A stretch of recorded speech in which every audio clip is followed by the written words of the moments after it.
السلام علیکم ورحمۃ اللہ وبرکاتہ۔ ناظرین کرام،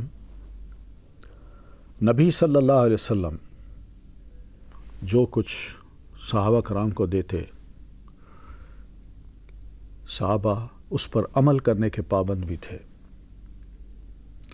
اسی چیز کو بار بار قرآن مجید میں دہرایا گیا ہے کہ اطیعوا اللہ و اطیعوا الرسول، کہ اللہ کی اطاعت کرو اور رسول کی اطاعت کرو۔ اسی چیز کو قرآن مجید میں یوں بھی کہا گیا ہے، ان تنازعتم فی شیء فردوہ الی اللہ والرسول، اگر تم معمولی سی بات میں بھی آپس میں الجھو، اختلاف تمہارا ہو، آرگومنٹس مت کرو، بلکہ ایمان کا تقاضا یہ ہے کہ اس چیز کو صرف اللہ اور اس کے رسول کے پاس لے جاؤ۔ اس لیے آگے فرما دیا، ان کنتم تؤمنون باللہ والیوم الآخر، اگر تم اللہ اور قیامت کے دن پر ایمان رکھتے ہو تو ایسا ہی کرنا۔ تو اللہ تعالیٰ کے پاس لے جانا، قرآن مجید کی طرف جانا ہے، اور رسول محترم کی طرف لے جانا، آپ کی سنت، آپ کی حدیث کی طرف جانا ہے۔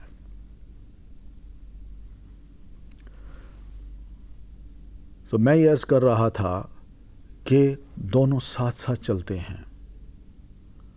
صحابہ آپ صلی اللہ علیہ وسلم کی بات غور سے بھی سنتے، جہاں قرآن کو غور سے سنتے، وہاں نبی صلی اللہ علیہ وسلم کے فرمان اور عمل کو بھی غور سے دیکھتے اور سنتے تھے۔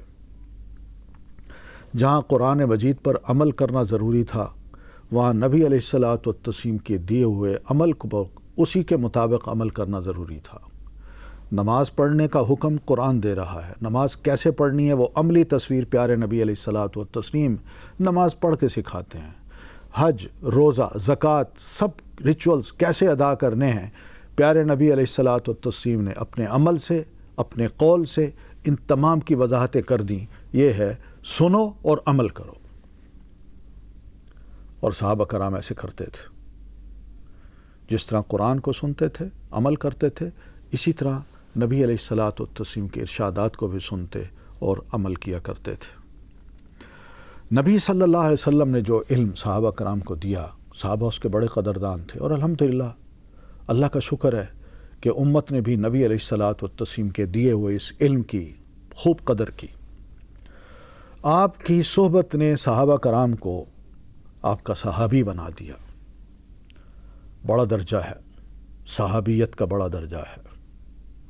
یہ وہ صحابہ ہیں جن کی تعریف تورات میں بھی کی گئی اور انجیل میں بھی کی گئی۔ یہ میں نہیں کہہ رہا، اللہ تبارک و تعالیٰ نے قرآن مجید میں فرمایا ہے کہ ذالک مثلہم فی التوراۃ، یہ جو بات کی ہم نے، یہ تو مثال ہے ایسے صحابہ کرام کی تورات میں۔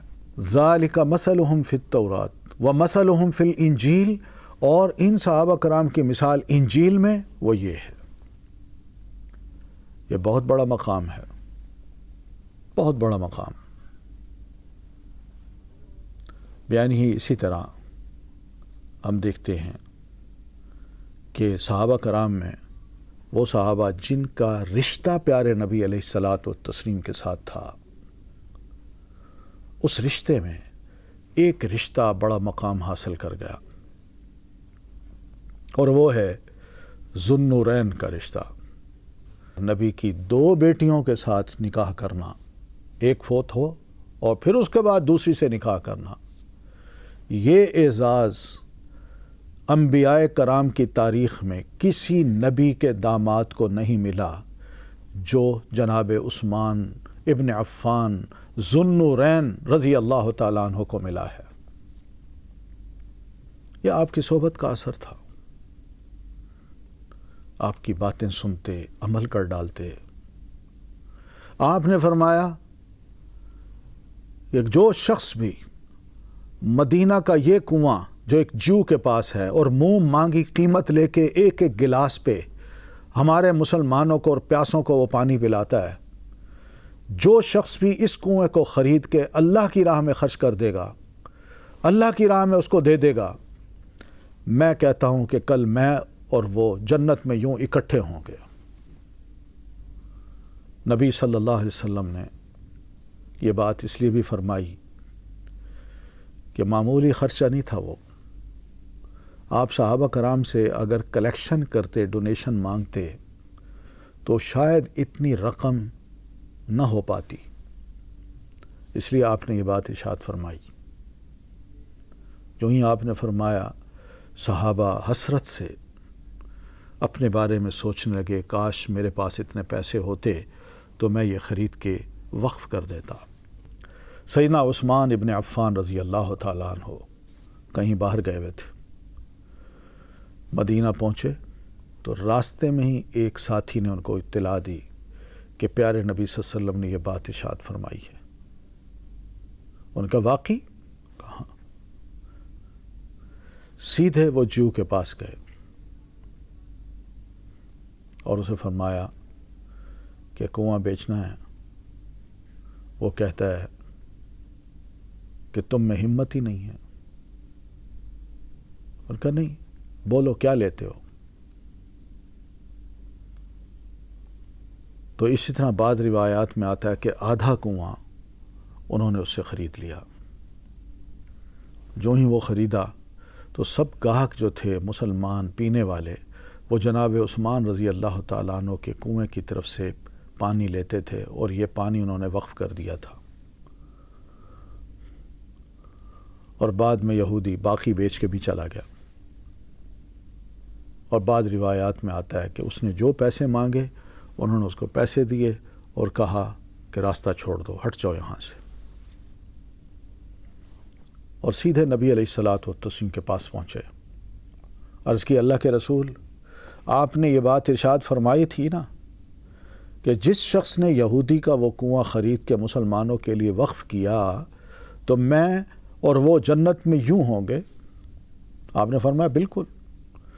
تو عرض کی، اللہ کے رسول، وہ کنواں میں نے خرید لیا ہے اور یہ مسلمانوں کے لیے میں نے وقف کر دیا۔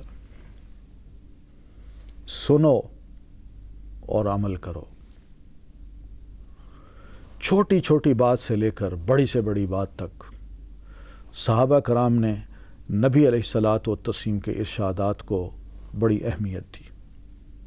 قرآن مجید نے بھی اسی بات پہ ابھارا کہ جو لوگ اللہ کی راہ میں اپنے مالوں کو خرچ کرتے ہیں، دکھاوا نہیں ہوتا ان کا، صرف اللہ کی رضا ہوتی ہے، تو ان کے لیے تو بڑی زبردست نعمتیں ہیں آخرت میں۔ ان کی نیکیاں بڑھتی جائیں گی، صدقہ جاریہ کے طور پہ ان کی نیکیاں بڑھتی جائیں گی، اور آخرت میں بڑا زبردست ان کو اجر ملے گا۔